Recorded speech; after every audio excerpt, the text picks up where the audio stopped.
안녕하세요. 캐서린의 영어 교실입니다. 오늘은 프레포지션 네 번째 시간입니다.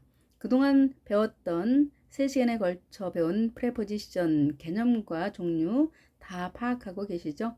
오늘은 또 5개의 전치사를 가지고 연습해 보도록 하겠습니다. 특히 전치사를 통해서 영민들의 생각을 잘 엿볼 수 있는데요. 우리말과 순서가 좀 다르게 표현을 하죠. 왜 그런지도 함께 알아보겠습니다. 여기 애벌레가 지금 풀밭에서 어딘가 향해 가고 있죠? 자, 보면 저 구멍으로 들어갈 것 같은데, 자, 보겠습니다. 이럴 때 쓰는 표현 toward입니다. 지난 시간에 배웠던 to와 비교를 하실 수 있겠죠. to는 반드시 목적지가 있어야 되고요. 반대로 toward는 반드시 목적지를 가지 않을 수도 있습니다. 그러니까 저 애벌레는 저 홀로 가지 않고 다른 곳으로도 갈 수 있다는 거고요. 단순히 어느 쪽으로 어느 방향으로 라는 표현을 쓸 때 toward를 쓰는 겁니다. 그래서 반드시 목적지에 도착하는 것은 아니다. 이럴 때 쓰는 표현 toward. 그래서 의미는 어디를 향해서 어느 쪽으로 어디에 가깝게 다가가는 거니까요. 가깝게 시간적으로 특정 시점 무렵에 이럴 때 toward를 씁니다. to와 word가 합쳐진 말이 되겠습니다.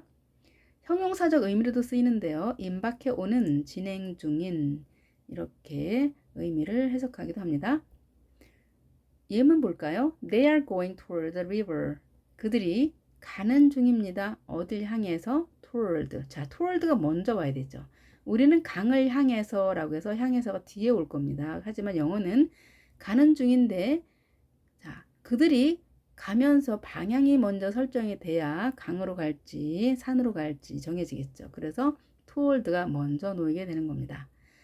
그래서 이것이 영민들의 생각이 우리와는 좀 다르다는 것을 알 수 있겠죠. toward the river.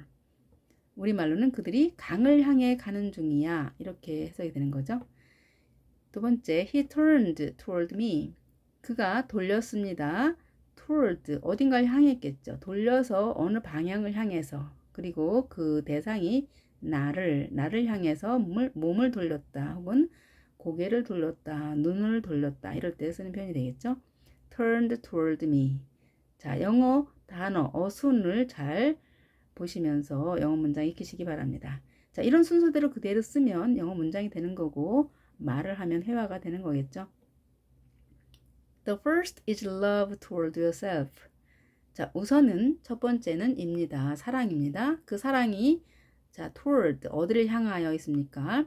자기 자신을 향하여 있는 사랑입니다. 이렇게 되는 거죠. 우선은 자기 자신을 향한 사랑입니다. 자, 어떤 덕목을 얘기할 때, 자, 순서를 정해놨을 때 제일 첫 번째가 자기 자신을 향한 사랑이다. 자, 이렇게 말할 수 있겠죠. 이번에는 애벌레가 한 나무 줄기에서 다른 나무 줄기를 향해 가고 있습니다. 역시 즐겁게 가고 있습니다. 자, 이럴 때 한쪽에서 반대쪽으로 갈 때 쓰는 건너가는 표현. 자, 지금 거미줄을 이용하고 있네요. 거미줄을 이용해서 애벌레가 가고 있습니다. across 이럴 때 쓰는 표현입니다. cross라고 하는 것은 자, X 표시, 교차되는 것을 말하죠. 거기에 어가 붙어서 어떻게 의미를 해석을 할까요? 가로로, 가로질러, 건너편에 이렇게 의미가 있습니다. 자, 그러니까 가로로 자, 평행으로 쭉 같은 방향으로 가는 것이 아니라 어떤 길이 있으면 엇갈려서 가로질러 가는 표현입니다. 자, 부사로 쓰이기도 하는데요. 건너서 어느 쪽으로 이렇게 해석을 하시면 되겠습니다. 전치사와 부사의 쓰임은 비슷하기도 하고 또 같은 해석이 되기도 하는데요. 전치사 뒤에는 반드시 목적지, 대상이 와야 되고 부사는 자기 홀로 쓰이면서 다른 단어들을 꾸며주는 거죠. 자, 그 차이가 있습니다. I found the house across the lake. 나는 발견했습니다. 자, 내가 발견했습니다. 그 대상이 뭐냐? 집입니다. 한 집을 발견했습니다. 그런데 그 집이 어디에 있나요? across, 건너편에, 가로질러, the lake. 호수 건너편에 집을 발견했다. 이런 의미가 되겠죠. 자, 그러면 집이 있으면 호수가 있고 집이 여기에 있겠죠. 그리고 나는 여기에 서 있겠죠. 자, 호수 건너편에 집이 있는 것을 발견했다. 이렇게 되겠죠. There is a cafe across the road. 있습니다. 자, 커피숍이 있습니다. 건너편에 있겠죠. The road, 길 건너편에 있겠죠. 자, 그러면 길이 이렇게 있으면 커피숍이 여기에 있겠죠. 그리고 나는 여기에 있겠습니다. 그러니까 내 시야가 이렇게 보게 되니까 건너편, 길과 엇갈리는 표현이 되겠죠. 이럴 때 across를 사용합니다. I live, 살아요. across the street. 자, 길 건너에 살아요. 마찬가지겠죠. 자, 나의 집이 여기에 있고 나는 여기에 있으면서 말을 하는 거죠. 자, 누군가에게 말을 하는 겁니다. I live across the street. 이렇게 되겠죠. across. 이렇게 엇갈리는 표현일 때 쓰는 전치사입니다. 잘 활용하실 수 있겠죠, 여러분? 자, 이번에는 이런 뜻이 있다는 전치사인데요. 일단 off. 자, 배웠습니다. 떨어져. 그 다음에 abroad. abroad라고 하는 것은 해외에 라는 의미입니다. abroad. 그리고 aside. side가 한쪽, 한 면이죠.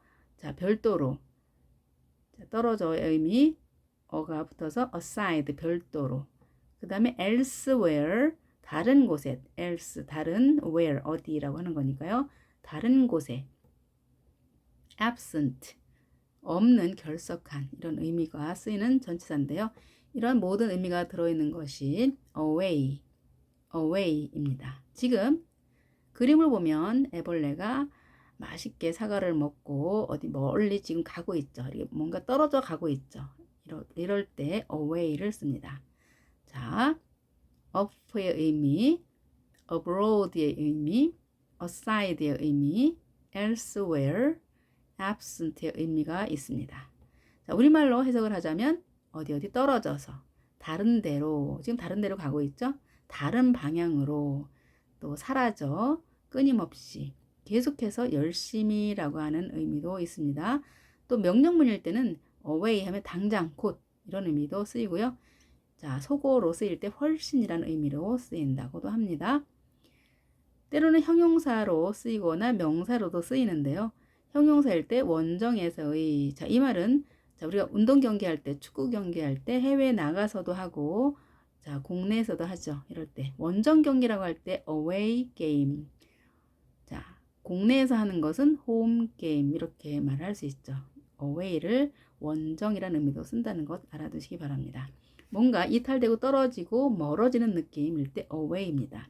way라고 하는 것이 길이죠. 길.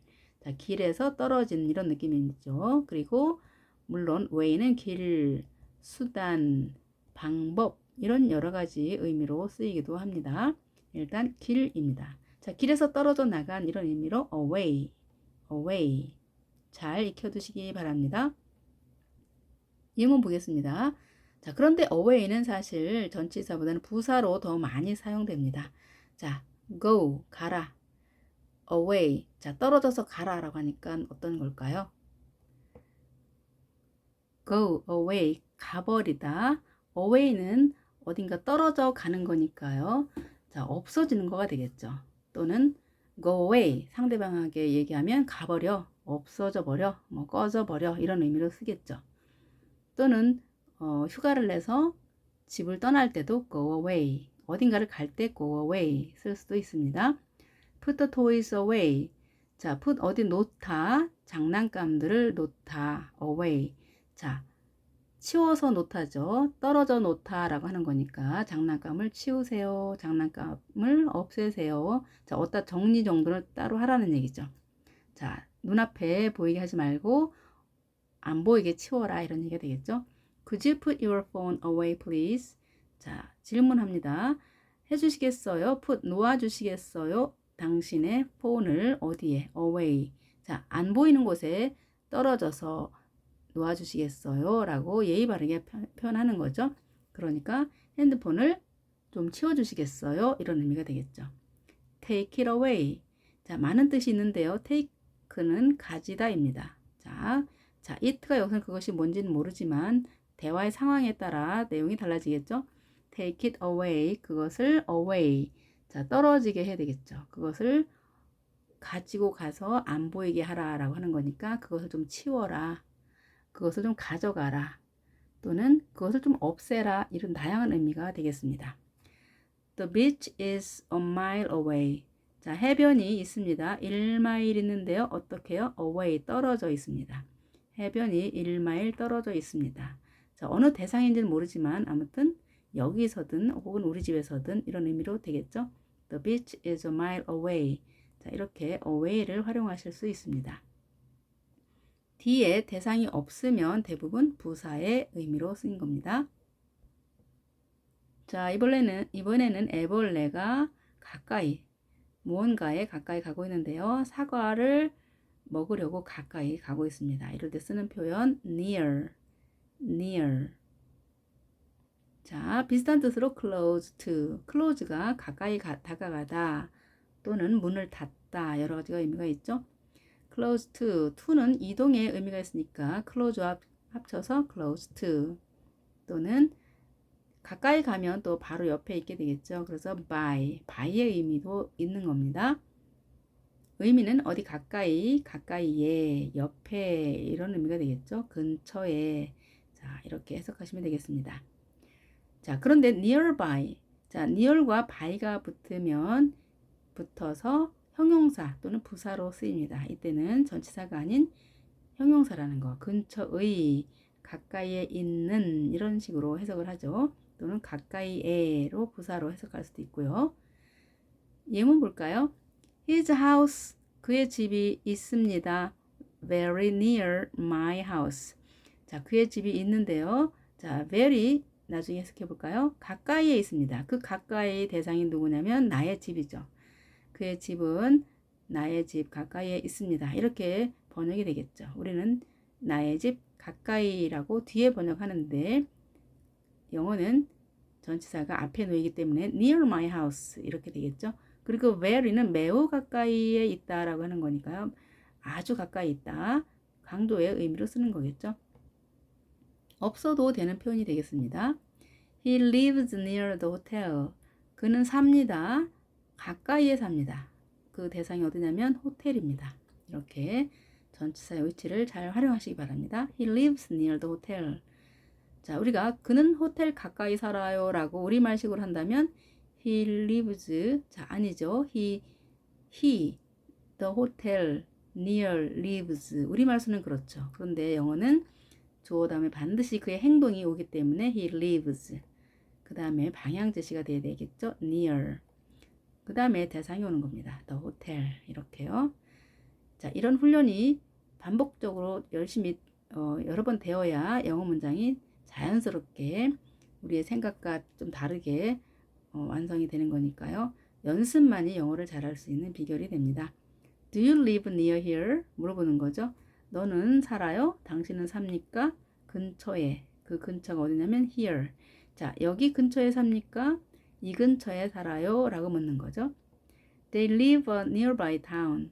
그들은 삽니다. nearby는 형용사로 쓰인다고 했죠. 그래서 이렇게 명사를 꾸며주는 역할을 합니다. 그는 삽니다.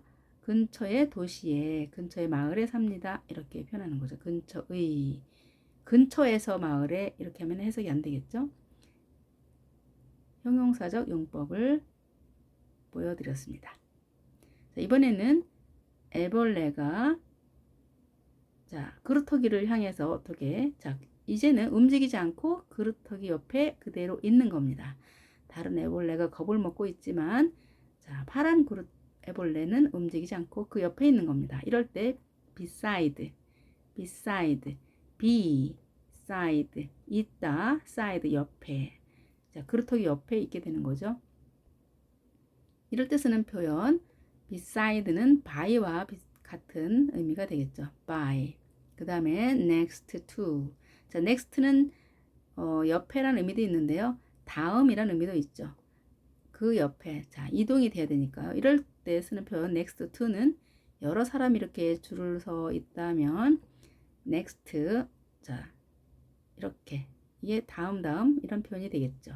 자, 이동이 있으니까 당연히 to가 붙어서 next to 하는 겁니다. 그러면 옆에라는 의미보다 next to는 자, 다음에 이런 얘기가 되겠죠. 다음에.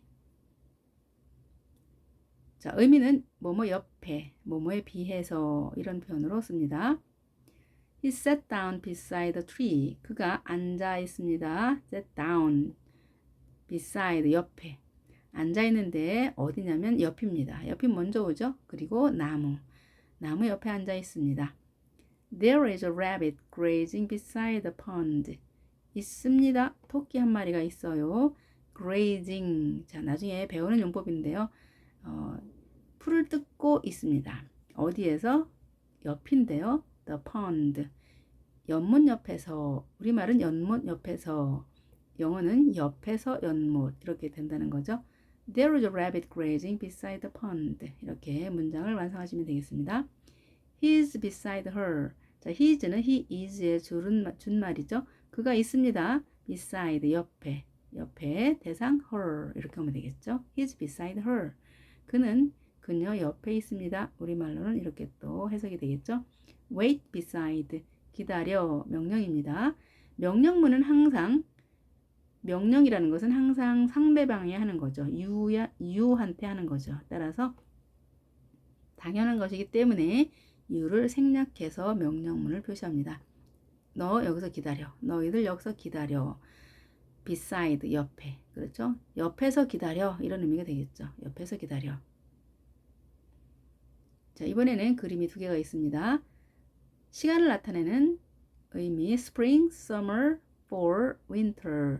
자, 봄, 여름, 가을, 겨울 4계절 표시가 되어 있고요. 봄, 여름, 가을, 겨울이 지나면 1년이 되겠죠. 그리고 through와 throughout을 비교하는 그림을 그려놨습니다. 자, throughout이라고 하는 것은 through와 out이 붙어서 자, 합쳐져서 만든 말이죠. through는 지난 시간에 배웠죠. 어느 한 공간에서 한 공간을 통과할 때 쓰는 단어였죠. through. 거기에 out이 붙어서 throughout이라는 전치사가 만들어졌는데요. 자, 이것은 구석구석, 쭉, 내내, 도처에 이런 의미가 있습니다. 자, 그러니까 시간적으로도 throughout 하면 봄, 여름, 가을, 겨울을 쭉 거쳐서 그러니까 결국은 1년 내내, 그렇죠? 4계절 내내 이런 의미가 되겠죠. 그리고 throughout은 자, 그림에서 보다시피 through는 지금 마을에 시냇물이 어딘가를 통과해서 마을을 통과해서 가고 있는 느낌이라면 throughout은 연못이 도처에 여기저기에 있죠. 자, 이럴 때 쓰는 표현 throughout. 자, 그림으로 비교가 되시겠나요? 자, throughout은 구석구석, through는 어디를 통하여 이렇게 되는 거죠. I want to do the concert throughout a year. 나는 원합니다. 하기를 원합니다. The concert, 음악회를 하기를 원합니다. throughout, 쭉 내내, a year, 1년 내내 음악회를 하기를 원합니다. 자, 우리가 지난 시간에 배웠던 to, 전치사 어디에서 어디로, 그죠? A에서 B라는 곳으로 이동할 때 to를 썼는데 여기에서 to는 뒤에 장소가 위치가 오지 않고 동사가 왔죠. 자, 이런 것을 우리 투부정사라고 하는데요. 나중에 배울 문법입니다. 문법 사항입니다. 자, 그리고 I want to. 자, to 반복이 되죠. 이럴 경우에 이렇게 발음합니다. I wanna do 이렇게 발음이 됩니다. 왜 그런가 하면 T 양쪽에 모음이 있게 되면 R 발음했던 것 기억나시나요? 그런데 R 앞에 N이 있죠. 그러면 wanna 이렇게 되겠죠. 자, wanna 하다가 R이 N의 영향을 받아서 wanna 같이 N으로 바뀌게 된 거죠. 그래서 I wanna do 이렇게 됩니다. I wanna do the concert throughout a year 이렇게 하시면 훨씬 부드럽게 발음을 할 수 있죠. 자, 이 발음은 미국식 발음이고요. 영국식은 그대로 I want to do 이렇게 하시면 되겠습니다. 나는 원합니다. 1년 내내 콘서트를 하기를 원합니다. 자, 유명한 가수인 모양이죠. He traveled. 그는 여행을 했습니다. 자, 과거입니다. 했습니다. throughout. 자,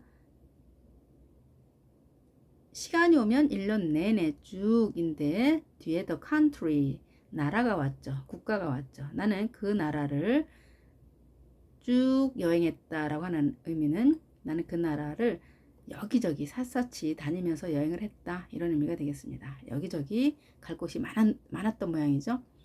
두루두루 그 나라를 여행했다. 이런 의미가 되겠습니다. 잘하셨습니다. 오늘 배운 5개의 전치사 용법 잘 활용하시고요. 다음 시간에도 전치사를 가지고 여러분들 찾아뵙도록 하겠습니다. 오늘도 수고 많이 하셨고요. 구독, 좋아요 눌러주시면 힘이 납니다. 여러분 다음 시간까지 안녕히 계십시오.